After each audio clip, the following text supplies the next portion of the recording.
All right, we're live. Say hello. Hey, how are you? All right. What's up, Nelson? How you doing, man? I'm doing great. Thanks for having me. You got the memo about the blue suit. Let me do something with this light right now because it's flashing before us. So good morning, everybody. My name's Alex Vidal. I am president of Related ISG International Realty and host of the show you're watching today, The Closer Club, episode number 43. What started off as a small project is now 43 episodes in. To my right is one of the top Miami real estate brokers, and actually he's one of the top in the country, not just in Miami, Mr. Nelson Gonzalez.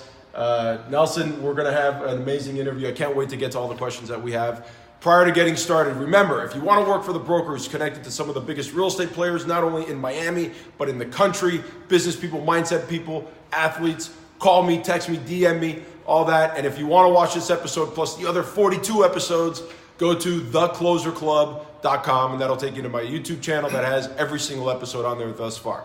But now it's time to get started. You ready? I think we look great in blue suits. We did look good in blue suits. He did question my Gator pin because he's not a Gator fan. Not at all. First thing he said was, what's that Gator on it? Maybe we should take it off for the interview. Nelson, 20 years in the business. But it's interesting, there's a lot to that 20 years and we're going to talk about it. But in the last 5 years alone, you've closed almost $700 million. You are currently marketing and selling over $240 million worth of real estate. Tell us a little bit about your path to becoming one of the top brokers in Miami.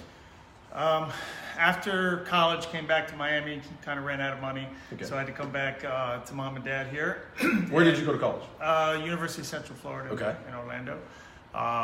Then came back here and started running an air freight forwarding company for a company called Emery Worldwide, which wasn't doing too well at the time.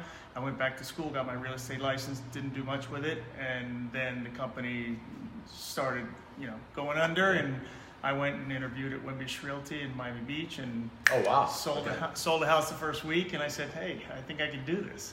And now we are fast forward 20 years later. Yeah. Now, and we're going to talk about how you went from selling that house in your first week to becoming one of the top brokers, because there's obviously steps there. But, one of the interesting things is that you have managed to maintain your position at the top as more and more competitors come into the market. National competitors are coming into our market. It's getting more techy. It's definitely getting more crowded. What are you doing to maintain your position at the top, number one? And do you think the tech that's coming into our industry is going to affect high-end realtors like yourself? I think if anything, the tech stuff for the better, because my best client is an educated buyer. Okay. And with so much information on the internet now, they are coming here highly educated, and I can, as soon as they see a good deal, they know it. As soon as they see value, they know it. Because they've been around, they've looked, so I think it's all good. Now, just out of curiosity, we're going to go off script a little bit, okay? We're sitting in an amazing $32 million listing on North Bay Road. The thing is spectacular. I already took photos and we're texting it to my wife when I pulled in. But do you see high-end buyers coming through the internet leads, just out of curiosity, for properties like this? Or is it more like they're dealing with the brokers that they know? Anybody is sitting down comfortably in their own home, looking at houses on their computer. That's why we do great photography. We do some videos, but we don't overflood the market with information on the house, because we want the phone to ring, Sure. Basically. And my gift is my ability to talk to somebody and educate them. And I don't really push. I'm not a pushy salesman. I educate. And once the buyer's educated, then they can make the right decisions on their own. And I want to answer a part of that question for you about how you've maintained at the top. And I've seen you at events before. We've actually spoken before, and we spoke a few minutes before we started filming. You are one of the most down-to-earth top brokers in Miami. Because I think a lot of brokers think that they're as we expressed, right? Yeah. And another one was Dora Puig, and Dora with me was extremely friendly and huge hug and all that. And I love seeing top brokers, the best of the best in their game, that are just super approachable and just like everybody else. Now, you guys, listen to these numbers. You have an average closed sales price of $5 million. You currently have 25 active listings with an asking price of $1 million or more. and the average price of those 25 listings is $9 million. That's insane. So there's kind of, three parts to this question that we can go through. One is, I'm sure it wasn't like that when you first started in the business, so I would love to hear what it was like when you first got your license. What were the three things that you did that helped you break into the high end? Okay. And do those still apply today?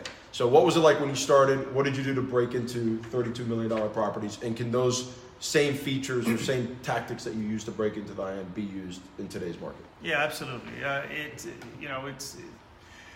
When we first started in real estate, these same houses that are now $30 million were probably 500,000 back in the day. I remember on Star Island, there was one house that we sold for $575,000. It was, there's a long story. We'll get into it later. But those same houses, I mean, there's some houses in Miami Beach that I've sold the same house 5 times. And really? Started at $1 million, then 5 million, then 10 million, then 20 million. So it's the market and the appreciation in waterfront homes in Miami Beach. Sure. So what did you do?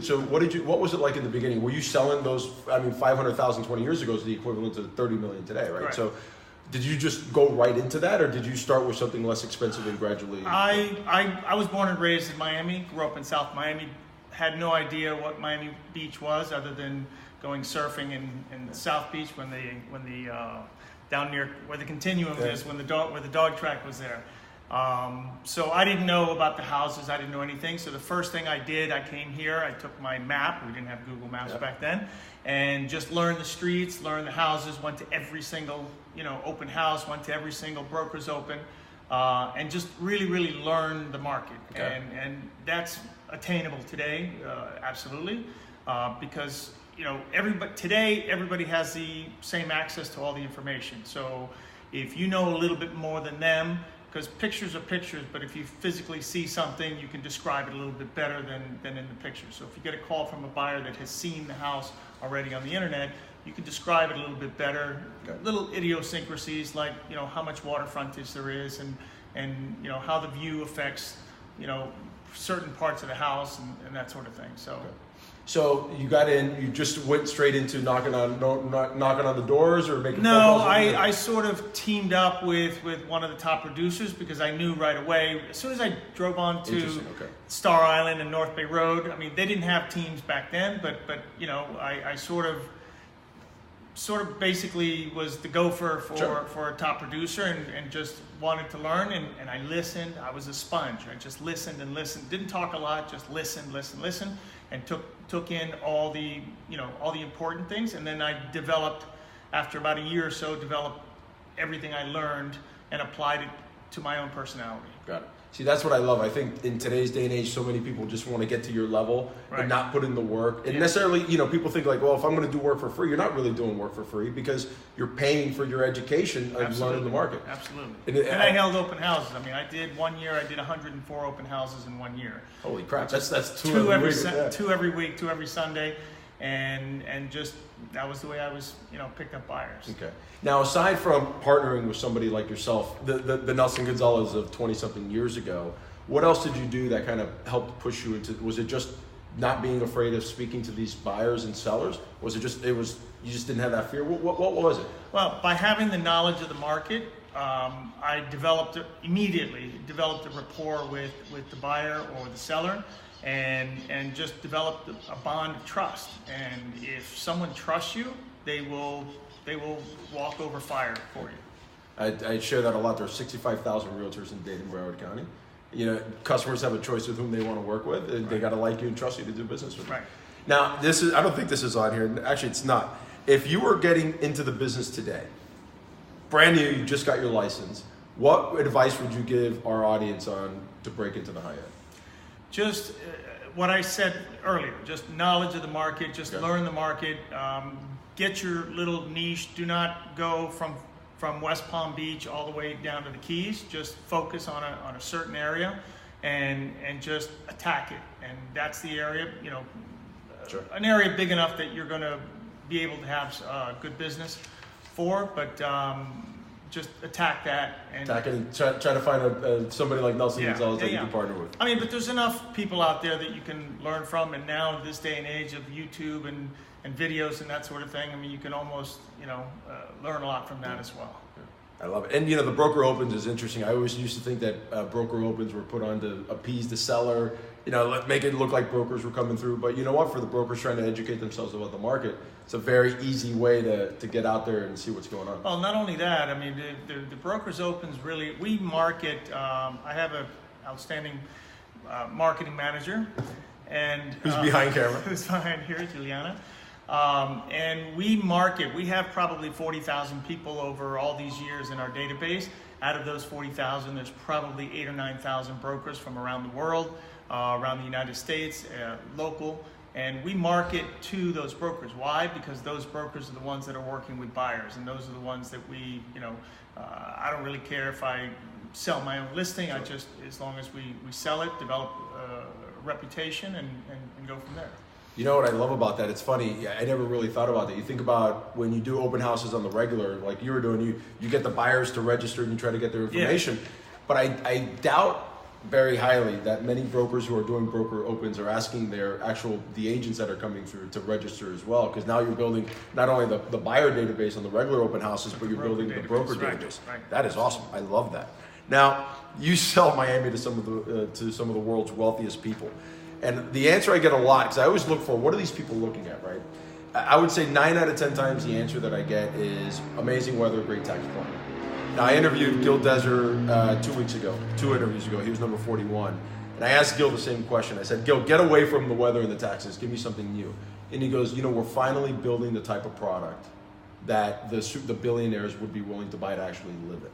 Right. So what are you seeing, aside from weather and tax, maybe it's the same answer as Gil, but aside from weather and aside from the tax climate, the guy that's buying this house is stunning, $32 million house. What's bringing them to Miami?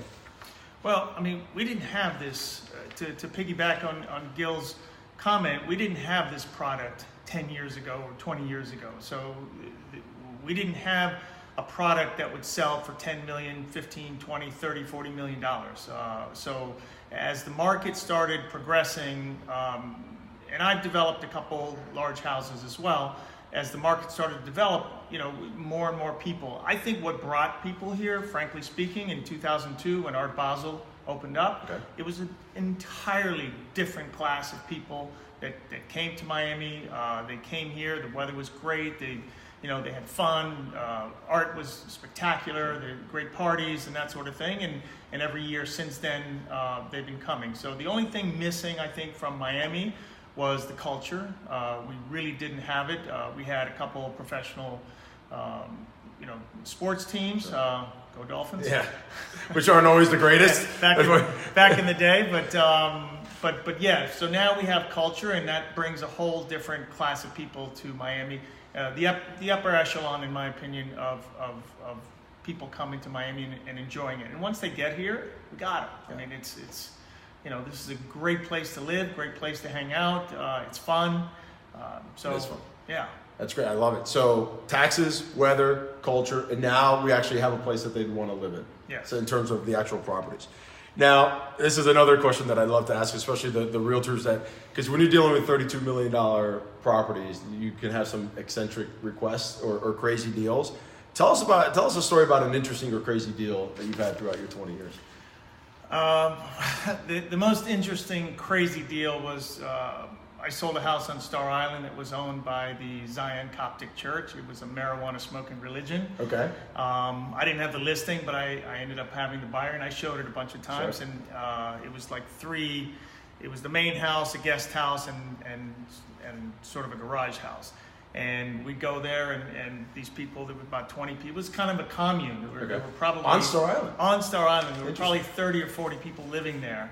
And I remember walking in with the buyers that we actually sold the house to, and there were like 20 people sitting around smoking this huge spleef that was probably a foot that long. Big? Yeah, the entire room was filled with smoke, and we were just like stepping over people and stuff like that. And but what really made it interesting, and I mean, I'm just relentless when it comes to a deal. If I see a deal happening, I mean, I probably close 97% of all my deals once they go to contract.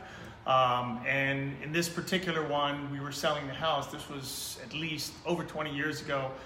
We sold the house for $575,000. And the problem was that the head of the Zion Coptic Church, Brother Love, I don't know if you remember. Brother Love. Yeah, Brother With a Love. spleef that big. That's awesome. Well, he wasn't there. He was actually in the federal penitentiary. You can't make that up. Brother Love and enjoy it. I love it. He was in he was at the federal penitentiary. So we had, when we went under contract, we had to go see Brother Love, who was this guy who was about 6'6", with a long beard, long hair, scrawny looking guy. And we had to get the contract signed by Brother Love, who was the head of the Zion Coptic Church. Did he sign Brother Love? No, I don't know. I forgot what he said. You should look that one up. I should look. You can find that contract. Right. That would be awesome. That was cool. So the problem was we were selling it for $575,000, and because religious organizations are supposed to not pay taxes, the feds came down on them and said that you're not a religious organization. Yeah, you're a pot-smoking organization. Right, so you got to pay the taxes. So there were $2.5 million in IRS liens on it. So we had to, over 6 months, we had to unravel it. I mean, at some point in the 4th or 5th month, both lawyers put their pencils down and said, we're walking away from this. We had to hire 2 more lawyers. We met with the feds. We met with whoever it is that we needed to meet with, and we finally got the deal done. What do you think that house is worth today? That house today, because I went to go visit it after a couple of owners, is now probably worth about $25 million. Woo, that's a good investment. Sure is. Now, out of curiosity, and again going off script a little bit, if somebody comes to you with a $500,000 listed, what do you do? We absolutely still, I'm very enthusiastic about all my business. I'm very appreciative of everything that we get, but we have people in the office that handle that. I mean, I'm not probably the best suited for that because that's not my market, and I don't know that market like the back of my hand like I do the upper end market, but we have absolutely people that specialize in that price range. So we take care of it. Answer is you don't turn anything down. No. I love it. Well, you'd be surprised. People need our help, and I, unfortunately, I'm a micromanager, so even those $500,000, if I refer it out to somebody, I'm always following up with that other realtor to make sure those people are taken care of and serviced. Never too good enough even for the small deals. I love that. Not. Lightning round. We have 5 questions, short one-word answers, and then we'll wrap up with one more question. If you had one place to put your money for leads, where would you do it? Best ROI for leads. Referrals. All right. Favorite social media platform: Facebook, Instagram, or YouTube? Or maybe I should be asking Juliana in the back. Yeah. Juliana, what's your favorite? Facebook and YouTube. There you go. One daily practice every agent should be doing to change their business for the better. I'm not sure about that question, but probably exercise in the morning, even if it's just stretching, just to clear your mind and get started and be enthusiastic about going to work. I have an entire CrossFit gym in my garage. Trust me, when we moved out to Davie, it was like all of a sudden our commute went from being 10 minutes to being 40 minutes, and it really ate into our gym time. So my wife and I looked at each other and said, well, we're not going to give up working out. So we put a whole CrossFit gym in our garage, and we get it done every morning, except this morning because we were 4 days in a row. It's interesting though. You got to take a break every once in a while. Yeah, we did 4 days in a row. We took this morning off, which I typically don't like to do on a Monday because I want to clear the cobwebs out from the weekend. But I got to tell you, it throws off your entire routine when you don't work out. Right. What % of your income do you put back into marketing? Probably 1 to 2%. That's shocking. And I'll tell you why. So I interviewed a guy named Aaron Novello last week. Mm-hmm. He closed a completely different market. He's up in Plantation. He closes close to 200 transactions with him and a couple of buyer's agents, but he closed about 150 personally. I asked him the same question. I keep wanting to hear 10, 20%, and I'm hearing, he said, I think 3%, 2%. Yeah. Wow, I'm surprisingly low, especially with these properties. I know that being that we have One Star Island listed, we know the capital that it takes to market these properties. That's awesome. Do you think technology's played a role in that, by the way? Yes, of course. There's a lot of, we all our listings go on probably over 700 different websites. We don't necessarily pay for all of them, but they get, uploaded and everybody in the world has an opportunity to see them. What do you think, just again, flying off the cuff here, what's the single greatest expense you think? If you look at all the marketing, is it photography? Is it the actual putting it out there? Is it the staging? Because, the home like this, what would you say? Or should you ask Julie in the back again?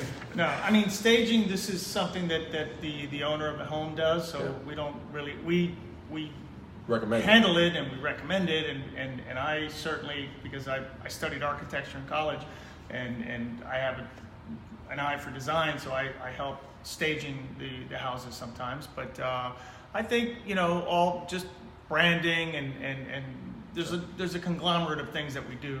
Got it. So there's not one thing that I stands would out. say that stands out. Yeah. What's something the audience would be surprised to know about you? I'm an avid cyclist, and we probably cycle, I would say, between 100 and 150 miles a week. Okay. With a bunch of animals that I Yeah? ride with. You ride with my brother-in-law, actually, Yeah? Dirk Peterson. Oh yeah. So he actually told me once, I remember, it's like, I was at this event, Nelson Gonzalez, like, dude, that guy's at the front, he's mashing the pedals. in the front. No, he's lying. So Dirk's an animal. I'm too. usually in the back just holding on. I used to do triathlons, and trust me, it would be until I started training specifically for triathlons, where you could no longer draft, and you had to be the front guy because you had the pool. Right. I'd be sitting in the back, hiding behind everyone. I love guys like you, big guys I could just hide behind and draft. What do you ride? Somebody with some girth. BMC. BMC. SLR 01. What does it weigh? About 15 pounds. It's great. I think my first bike weighed like 25 pounds. Yeah. I went to my I buddy. got one of those things. Yeah, they're the aluminum, they're like the actual steel. They're not carbon fiber. Steel, right. And it was funny because I go to my buddy. I'm like, I think I need a new bike. He's like, why? I'm like, because it weighs too much. Yeah. I'm like, but I really don't have the money to drop 10 grand on a bike. He's like, well, you could always just lose 10 pounds. And I was like, you know what? You're right. Who needs a bike? Very good point. All right, last question: book, podcast, or TED Talk, or all three. Recommendation for the audience. One of my favorite books is The Outliers by Malcolm Gladwell. Okay. I think it's a great book. It's inspirational. All right, there you go. How about do you hear any podcasts when you're in the car or TED Talk? Not so much. I think your commute is very short around. Yeah. All right, Nelson, right, thank you man. so much. Thank you. Again, if you want to catch this episode or all the other episodes, thecloserclub.com. Nelson Gonzalez, top broker, one of the top Miami real estate brokers in Miami with EWM, which is another great company in South Florida. They're good friends of ours here at Related ISG. Now, can I just show them the view real quick? Can Absolutely. All right, we're still filming live. You're going to kind of see our setup here, but I want to take you guys out because you need to see this view. So I'm going to turn them around real quick, if you don't mind. Check this out. I just want you guys to get a glimpse. Julia, you don't have to run. Wow, here we go. Well, they're going to see you now in the mirror in a second. Look at that. Say hi. There you are. And then this is the beautiful setup. Right when you walk in, this is the first view that you see. So what's the address here, Nelson? This is 6360 North Bay Road. 6360 North Bay Road. Asking price $32 million. What do we have in terms of bedroom square footage and all that? It's on a 27,600 square foot lot with 112 feet of waterfront on this beautiful Biscayne Bay. What a gorgeous day. Huh? I know, this space is We great. live in paradise. We wanted to do the interview, but it's a little humid for suits. But check this out. Go this way. All right, he's asking me to go this way. Look at this. Now I'm going to turn around real quick because I want to go back into the house. Look at these These are actual sliders That pocket into the walls. that go into the walls and open up to the complete backyard. I mean, that opening's got to be probably 40 feet wide, which is spectacular. Check this out. And what do we have back here? This is a cabana house, full barbecue, cabana bath. There's beautiful guest room back here. Wow, this is The spectacular. house has about anywhere between 10 and 13 bedrooms with a 3-bedroom guest house. That's amazing. 13, but 13. some are used as one's an office, one's That is There's a amazing. gym. Look at this view, guys. This is yeah. spectacular. Sunsets are spectacular here as well. And here we go. Check this out. Well, I think we're going to end it on the view of the back. Guys, thank you all for watching. We appreciate your time this morning. Have a great week.